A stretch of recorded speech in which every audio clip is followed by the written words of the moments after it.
Welcome to Grow TV. I'm Stacy and this is Tommy. Hello. Thanks for coming over, Tommy. I'm working on some classic illusions and I'm not sure what to do. I want to post a video of one of my tricks, but I need to know which is best. Can you help me decide? For sure. But if I'm gonna do this, I need some kind of scale to judge with. Let's do it. If the illusion is absolutely awesome, then you'll give it 3 stars for legendary. Sounds good. And if the illusion is pretty good, then how about 2 stars for solid? Solid. And if the illusion is, could be better, you'll give it a single star for, Got it. Let's do it. I'm about to make this regular, non-genetically modified straw go this way and that way before your very eyes. Are you ready? I think so. How are you gonna do that? Say presto. Presto.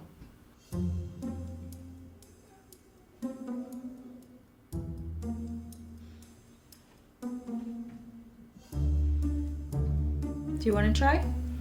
Sure. Let's do it. I gotta say presto. Presto! All right. Say presto. Presto.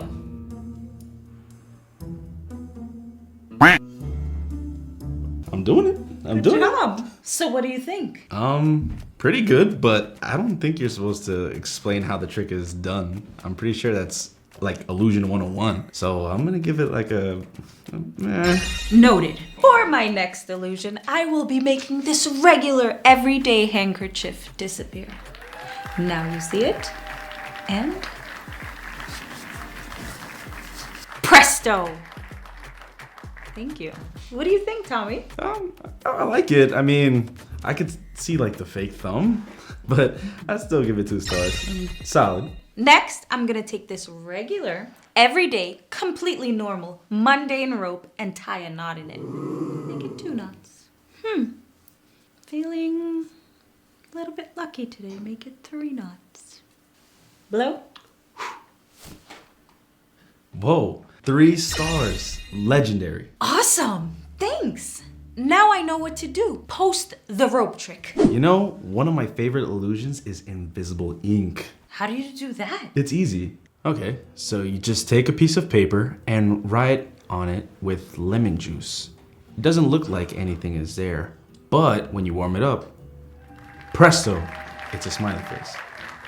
I love that! If we shared that illusion, we could also share a nice message like, have a nice day, smile, or have more fun. And it would appear as if out of nowhere. There is a story from the book of Daniel where a message appears as if it's out of nowhere. It wasn't exactly a nice message, but it was one that was needed to be shared. Today's Bible story comes from Daniel chapter 5. Daniel was one of God's special messengers, right? Taken from his home and brought to live in Babylon under King Nebuchadnezzar's rule. Right. King Nebuchadnezzar didn't follow God, but he saw God do incredible things through Daniel and his friends, so he respected God. But kings come and go, and years later, a new king named Belshazzar came to power. One day, Belshazzar threw a massive party. Woo! Let's party! Let's party! Come on! Come on!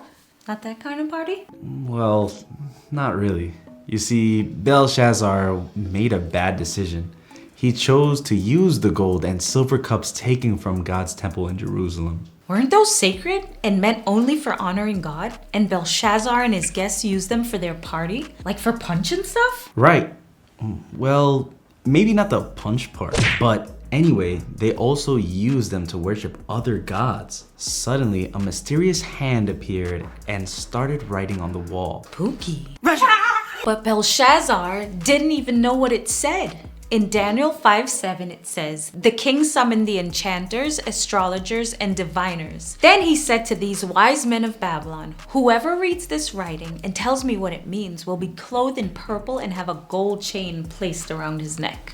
And he will be made the 3rd highest ruler in the kingdom." But no one could tell them what it said. So all the great magicians and illusionists and great minds of the day couldn't figure it out? Not even close.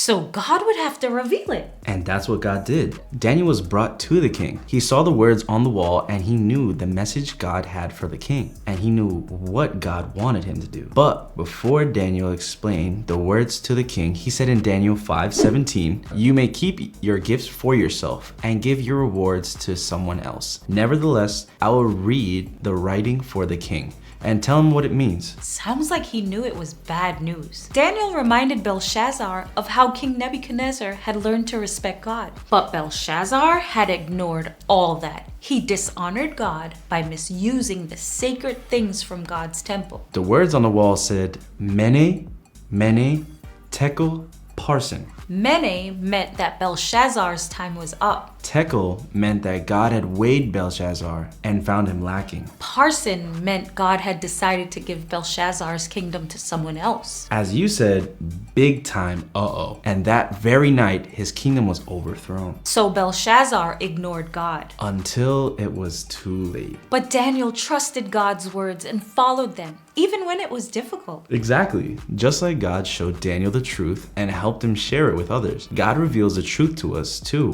because God's words show us what to do. It must have been very hard for Daniel to be so far from home, far from everything that felt safe, speaking a whole different language. And then brought before the king to give that message to him. But Daniel followed God's word all through his life, so he knew what to do in a very difficult spot. Yeah, and Belshazzar, well, he didn't, so he didn't know what to do. Just like me practicing my illusions, following God's word is something we can practice. We start by, well, reading God's words. Right.